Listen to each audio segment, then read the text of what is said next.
Welcome back to the Empowered Woman, Badass, and Unfiltered podcast. I'm so excited to talk about this topic because I never get to talk about politics. And it's not just like politics that we're talking about. I have Dr. Ruth Backstrom here. She's an author, speaker, and acclaimed educator who is an expert in facilitating methods that foster deeper conversations. You know she's in the right place. Today, she's going to be talking about her most recent book, and it is in Igniting a Bold New Democracy, Empowering Citizens Through Game-Changing Reforms. And it just came out March 30th, 2023. So this is right on time. Definitely check the links in the show notes below. Check out our website. And especially after you listen to what she's going to talk about, you're definitely going to be interested. This is going to leave you with some hope. Dr. Ruth, thank you so much for being here today. Oh, thank you so much for inviting me, Olivia. I'm so excited to be here. Absolutely. So tell me about what caused you to write this book. Right. So the story that I always tell goes way back to when I was 13 years old. And actually, it goes back even further to like when I was 7 or 8. And I was riding with my mother through a nearby neighborhood. It was a low-wealth African-American neighborhood. And I turned to her and said, how come these houses are so much smaller than our houses? And I didn't get a really satisfactory answer from her on that. And then like 5 years later, I heard this voice on the radio, and he was addressing these concerns that I'd expressed. And I found out it was Dr. Martin Luther King Jr., and that the civil rights movement was starting, and that there was a protest in Chicago, which is where I grew up. And so I was like, I'm in. Now, at the time, you have to understand, I was going to a school that was 90% African-American, and it had the capacity of half the amount of students that were actually in it. It was like so stuffed to the gills. They had upstairs cases and downstairs cases to handle the overflow of students, and then mobile classrooms in the back to further handle it. So I knew the problems with not integrating the schools in a personal way. So I was on board. And so I got down and caught the Illinois Central to get downtown and join the march. And we got to this grassy knoll. And we were going to talk to the superintendent, but then they called the superintendent and he said he wasn't going to talk to us. Big surprise. And so we decided to sit down in protest. And then as I looked out of the side of my corner of my eye, I saw that Dick Gregory, who was the head of the march, was being beaten by the police. And he had like, rivulets of blood, like a scalp wound really bleeds, profusely. And here I am, like I'm a 13-year-old, and I'm thinking, am I going to look like that? It was, I was really scared. And so I said to my friend, hold on tight. And we kind of interlocked our arms as we sat down. But this policeman was there, and he heard me, and he said, I'll get that one. I was like, oh. And I stood up and said, I'm walking into the paddy wagon, because I didn't want to look like that. But it left this really deep impression with me of what the civil rights movement, the courage it took, and how frightening it was for people, and how we really have to stand behind the gains that we made and keep going even further. So that was a big influence on my life, and made me really interested in having a more just society. And then as I grew a little older, I got really interested in meditation and the idea of how people could really fulfill their potential and experience kind of the depths of what they were capable of doing. And these two sort of themes have been kind of my life themes of like, what's the potential of people, and then what's the potential for societies to be really effective and just, and create the kind of place we know that it's possible to live in and feel good about. And so my book starts with, in the first, so I wrote this book, then moving fast forward, I got involved in sustainability issues. And then I realized that there was so much conflict. I had to figure out, I was really interested in how groups could get together and be really effective. And the most important thing that I discovered was that groups, just like we talk about an individual being really powerful, groups can be really powerful too. They can work in their zone, just like an individual can work in their zone. And I learned this really powerful technique called dynamic facilitation, which was started by a man named Jim Ruff in Washington State. And I found that we could come to agreement on things and weave everyone's concerns together and come out feeling like a group instead of just a collection of individuals. It was a really powerful experience. And it made me realize that there is this thing which I call collective intelligence, and other people do too, of course, and that we can tap into that when when individuals kind of transcend their egos and start to think like a group of the concerns that everybody has in the room. So collective intelligence means, a group is working at its highest capacity. And this isn't just a sort of a theory. This has actually been moved into practice. For instance, there's a woman named Judith Glaser who took this idea into the workplace. And she found if she could change the conversations and she could change the culture of the workplace, she could actually change the bottom line. So for instance, she took Clairol at a time when it was kind of struggling from millions of dollars to billions of dollars in a decade, because the conversations got so good that everybody listened to each other and tried to figure out, they mapped their different realities together and started asking questions that they didn't have answers for. And then they found solutions that were really powerful. So that's a good example of how collective intelligence works. And then in Austria, they're using dynamic facilitation in a civic capacity. So whenever they want, this started in 2005 in a state in Austria, whenever they want to get the voice of the people about a subject, they'll call together a group of 20 people who are randomly selected and ask them to give their opinion on an issue. So, for example, they decided they would call together a group of people to talk about immigration. And usually what happens is the government puts all the information and the data together so they know what the situation is, and then they ask the people what they think the next step should be. And at first, when people got all the information, they were like, the numbers are really high. You haven't been completely transparent with us about how many people are coming over. And you need to be, they were saying, you need to be more transparent. And then somebody said, but we need to see the people behind the numbers. And that really stirred the compassion in the room. And that's kind of the way groups work if they're functioning well, is that they stir the compassion and they kind of drop into this more authentic, caring space, especially if someone sort of leads them by comments that they make. But there are also other outline comments. Like one man said, well, I don't think we should get them jobs because, I don't think they deserve jobs. And now in dynamic facilitation, the great thing is the facilitator goes deeper and says, well, now, why do you think that? Instead of shaming him or making him feel bad for having said that. Because there was kind of a gasp, I think, in the room, but she went further. And he said, well, my niece has been looking for a job for 2 years and she can't find a job. So why should they get jobs? And that humanized him. People understood where he was coming from. And then they thought, well, why don't we open it up so citizens can come to job fairs that we create too, so everyone has access to these jobs. And that's actually kind of a problem that a lot of people feel, I think, in various countries, is that they're not being taken care of by their own country. So why should immigrants or other people get taken care of?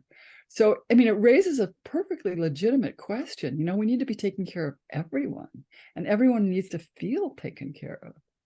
So it's a great example of how we can weave concerns together to meet multiple concerns without having to have these kind of fights about things. I see why you're an educator, because I got a whole bunch of notes and we are just getting into it. Okay. I've got a few different things I want to talk about from what you said. I love that you talk about the potential of people and really capitalizing on that potential of our citizens. I think what I'm seeing with the advent of AI and technology. Immigrants ain't our problem. Like I'm talking about America right now. Right, right.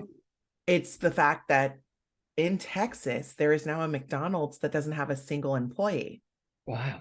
Like it's completely automated. So, for those that think, well, fast food jobs are for high schoolers, well, where are those high schoolers going to start working? You know? Right, right. Like in Absolutely. 10, 20 years from now, what is that going to look like? So if we spent more time investing on our individuals rather than technology to replace those individuals, I think that we would definitely see a better. I understand that it's cheaper. Okay. I get it, Right, right, but what are you going to do when a natural disaster hits and the technology don't work?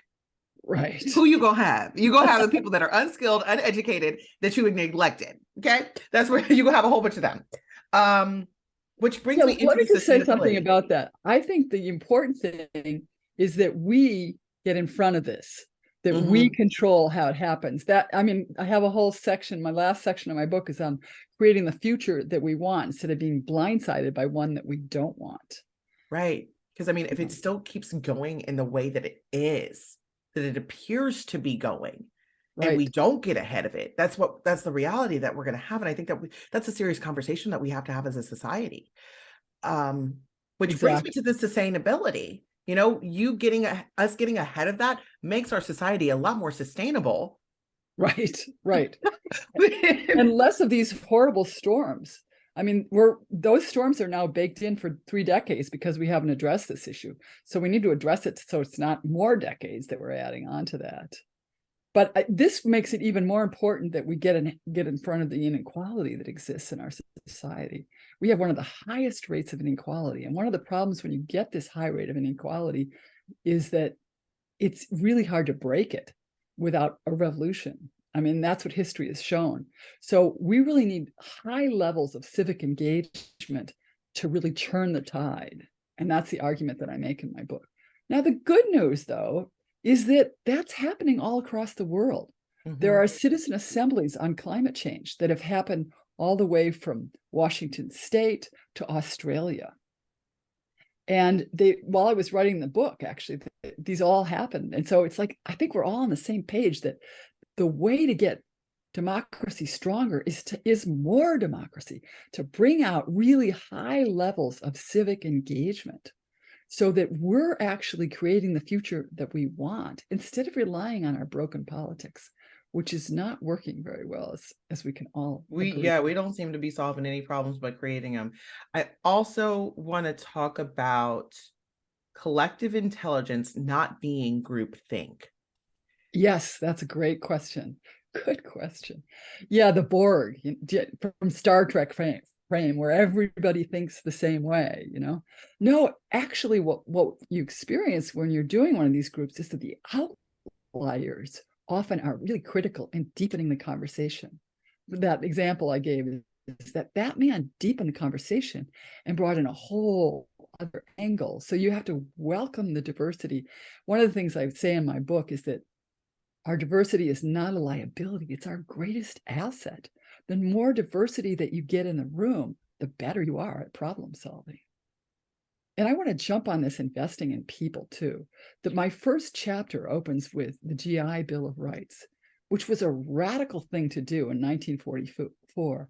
After World War II, we gave free education to 7.8 million veterans, and we gave them subsidized housing. Now that usually was not done. It was a radical idea at the time. They were like, you're going to make hobo jungles out of our colleges. And it's not going to work. There was all this objection. But once we did it, we created this thriving middle class. And at the same time, the downside of it was African Americans were not included. So we created a race where one group was way ahead and the second group could never catch up. And so that's where reparations come in. We social engineered the thing in a bad way. So we have to fix that. We have to invest in African American communities so we don't have multi-generational poverty anymore. We should just eliminate that. 1 out of 5 Black adults grows up in 3 generations of poverty. whereas only 1 out of 100 white families does. But we should eliminate it across the board. We're the richest country in the world. There's no reason somebody should be living in poverty for 3 generations. And we can talk about what's the best way to do that, but it just should happen because it's like making up for the mistakes that you made in the past. What are some mindset shifts that we need to make as a society? I love that question. I listened to your other tape where you asked that, and I thought, I'm going to list these. So number 1, we need to go from thinking in our tribes to thinking as citizens together. We're all in this together. We're gonna fall in the soup or we're gonna rise. That's the way it goes, and we have to admit that. And we agree on a lot more things than we think, because we're encouraged, as you said, by the news companies to think in negatives. They really live off negatives, basically. And what happens with that is you create this sort of divide and conquer thing where we're fighting while the money keeps trickling up to the top elite. It's like, it would be much better if we got together and said, hey, we want to end this inequality now. And if we got together, we would have a large enough coalition to do that really effectively. But the way to start is these citizen assemblies. I want to go back to them because I think they're really powerful, as well as DF.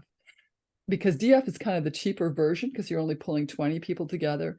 And then you can have world cafes where the larger group hears what the 20 people talked about. And so the message gets out.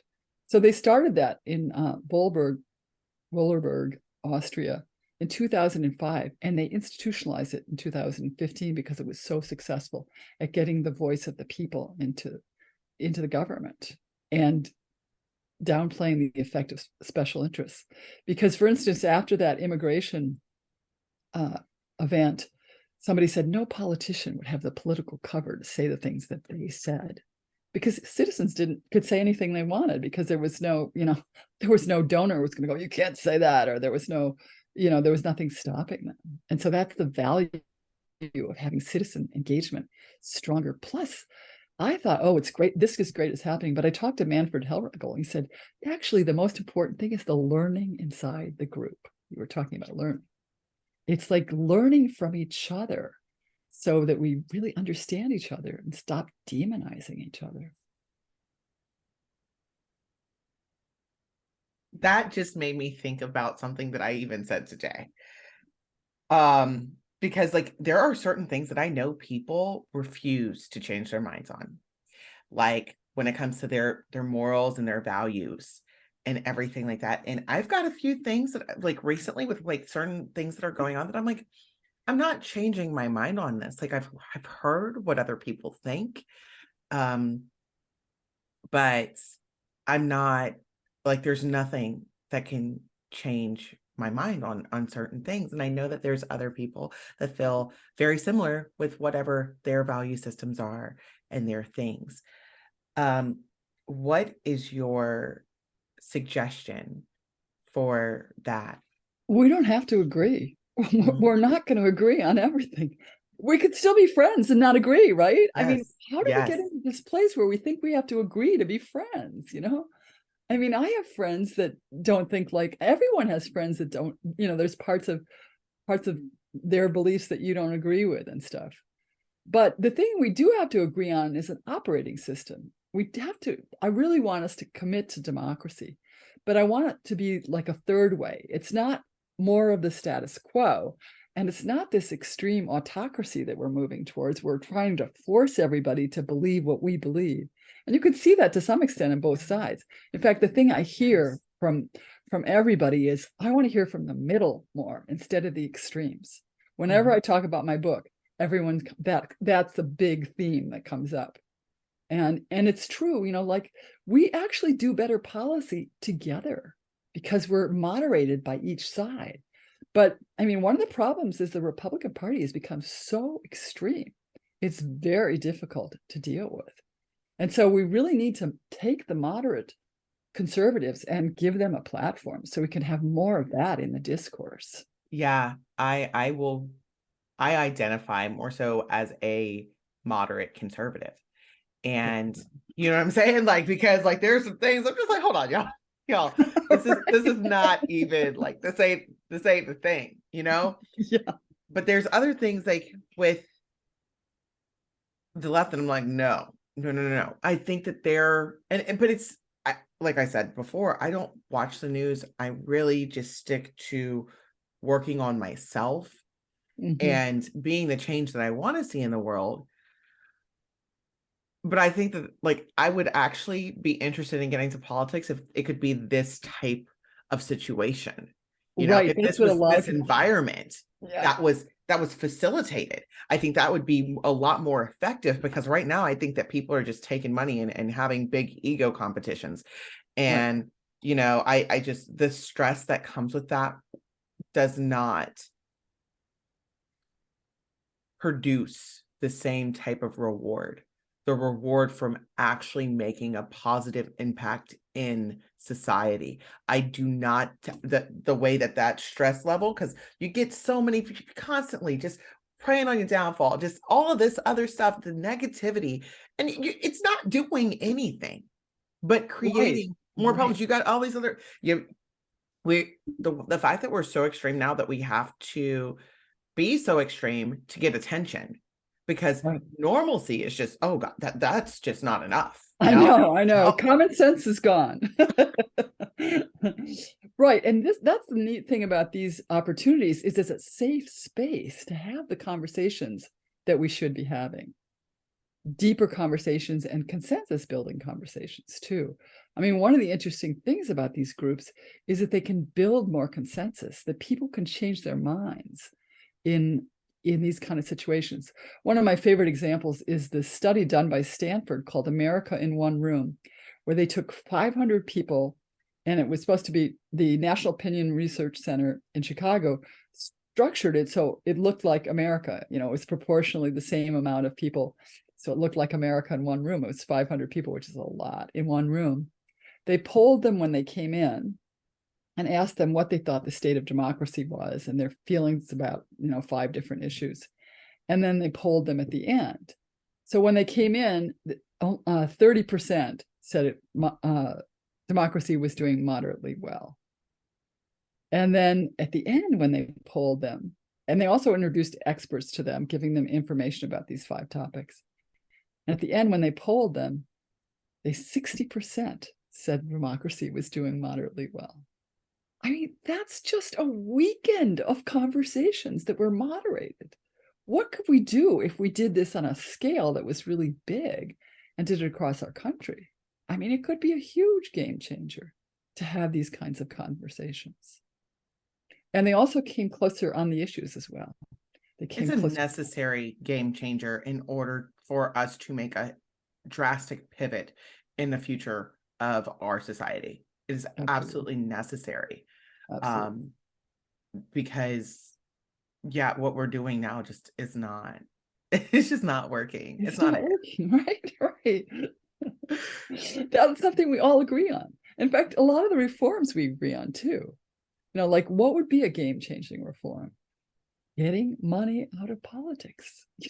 If there's one thread that would unravel the whole sticky mess, it's that.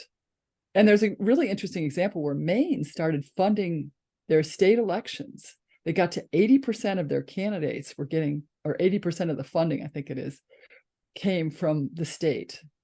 And they got the most worker-friendly agenda.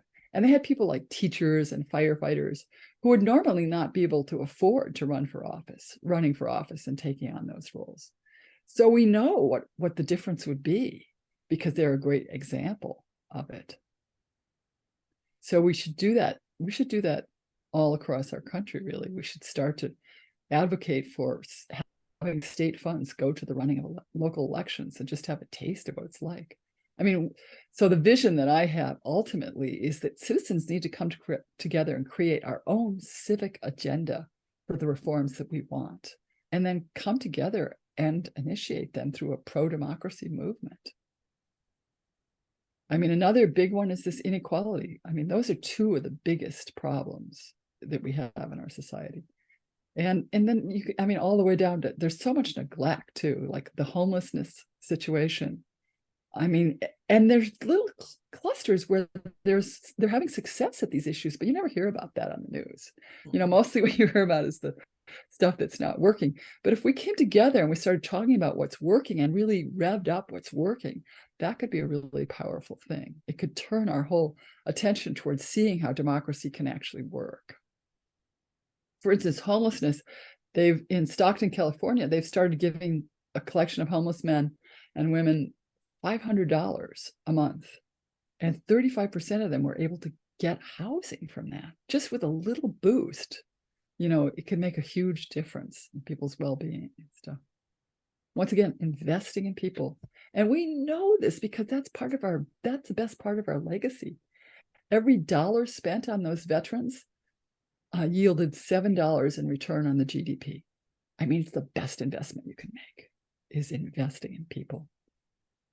I mean, I can think of so many things in areas where we need to properly invest in people, or in our healthcare, and actual, preventative health versus just band-aids. Because what we do right now, a lot of times, we fix a problem, but we don't fix the source. We don't focus enough on, I was thinking about this because I got a baby boy. And I was thinking about how much time we spend on dinosaurs.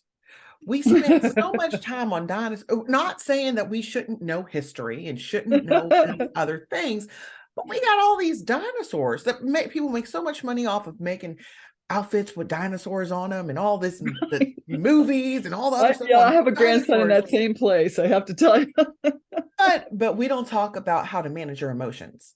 Yeah, that's a great point. Although there is more going on in schools. It's more, but it's like, where are the images of having, you know what I'm saying? Like, where are we focusing? Like, there's so much in education, for instance, because they've got the dinosaurs on. They want to learn about the dinosaurs, which I don't think that's wrong thing, but they're in the ground.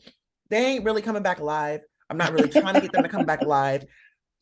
How is that going to help you operate in society? I'm not saying that it's not something that you can have as a career field to, do that. But the amount of people that actually excavate dinosaurs versus the amount of people that have to manage their emotions and operate in society are a drastically different thing. It's true. That's a big point I make in my book, actually, is that we need to develop, and this is happening, I think, I know it's happening in California, because my son was saying every school he went to, they were going, we develop emotional intelligence, and stuff. And he was almost worried, like, you develop the other stuff too? But I think that's a really key point, that we need to develop these soft skills. These are the really important skills, especially as, technology takes over our jobs. We have to navigate, we have to become more human and better at this human stuff to make sure that we're creating this society that's equitable and that creates the kind of feelings that we want to have, instead of this, feeling of discomfort and, regret that we live in a society that doesn't treat people more equitably and stuff. I love, this is, to me, I wrote down solution-based democracy. Yeah. Because that's what this is. That's we are actively working together communitively, to find the solutions for our sustainability of our society. Not only the sustainability, but the continual improvement, because we're focusing on investing in the individuals becoming better humans. I think we would definitely benefit from that. Like, these are all great things, and I was thinking, I'm like, how am I gonna, find ways? I can't disagree with this theory at all. No. And that's the thing. So I can't disagree with it. So it's like, okay, how do I implement it in my daily life? How do you suggest we start implementing this? Yeah, I mean, one thing we should start doing is talking to people who don't think like us and really listening to them. And there's an organization called Braver Angels that is doing some of this work already. And they have chapters all across the United States, and they bring groups together to have debates and to hear different sides in a safe space. So there's a lot of that work going on. But what I would really like to push for is coaches who are already trained in a lot of this work across the country. I'd like to teach them dynamic facilitation so they could create groups that would have these conversations everywhere. And so you have a conversation in the group, and then you have what are called world cafes, where you spread the knowledge to the larger community. And these could happen all across the United States. They really should. Coaching is a big field now. And the next evolution, I think, is learning how to collaborate more effectively in groups and have the authentic conversations that we want.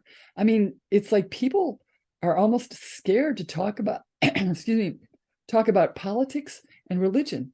But those are the things that we both care about the most. Mm-hmm. We just have to talk about them in a space where everything is safe. Because the other thing I talk about is we need a spiritual renaissance where we revitalize our best values. The corruption and the greed and those sort of things has to stop. This isn't how a healthy society functions. And on that topic, so many people just wear Christianity as a badge to get away with their viewpoint. Oh, well, I'm a Christian and I'm against abortion. I'm a Christian and I am against homosexuality. Okay, what are you for? Because you're supposed to be for love. Yeah. At the end of the day, that's what you're supposed to be for. And frankly, you got your own demons and all of these other things that you got to face yourself. And you should much rather focus on that than what everybody else is doing.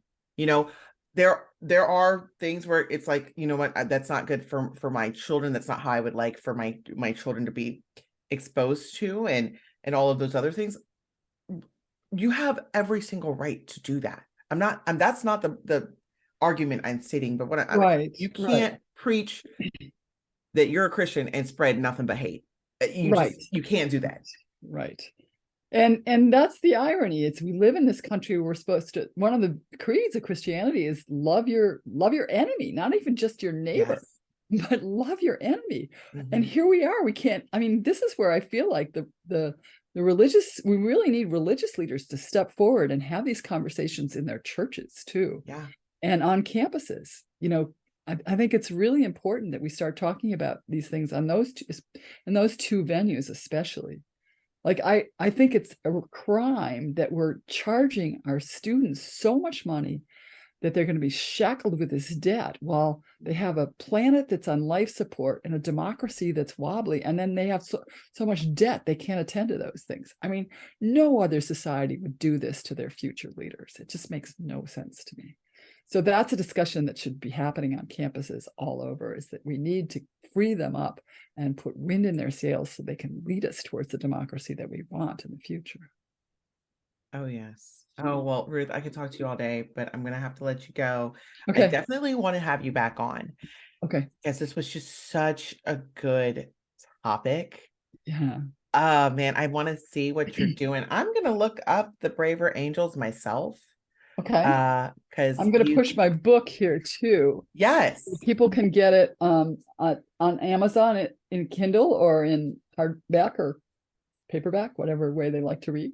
And you can also get it at your local bookstore through Ingram. So it's available. And yeah, and if you're interested in being trained in dynamic facilitation, you're a coach, just go to my contact page and send me your information. I'll put you on the list. Awesome. Well, thank you so much, Dr. Backstrom. I greatly, greatly appreciate your time today and this conversation and the hope that you've given me for the future of our society. And now the new responsibility I feel like I have to make it an even better place. Thank you so much. Thank you. Thank you for having me on and for the great questions you asked. Thanks for listening to this episode of the Empowered Woman, Badass and Unfiltered podcast. If you found any value in this, please consider sharing and subscribing. Now go out and be a badass.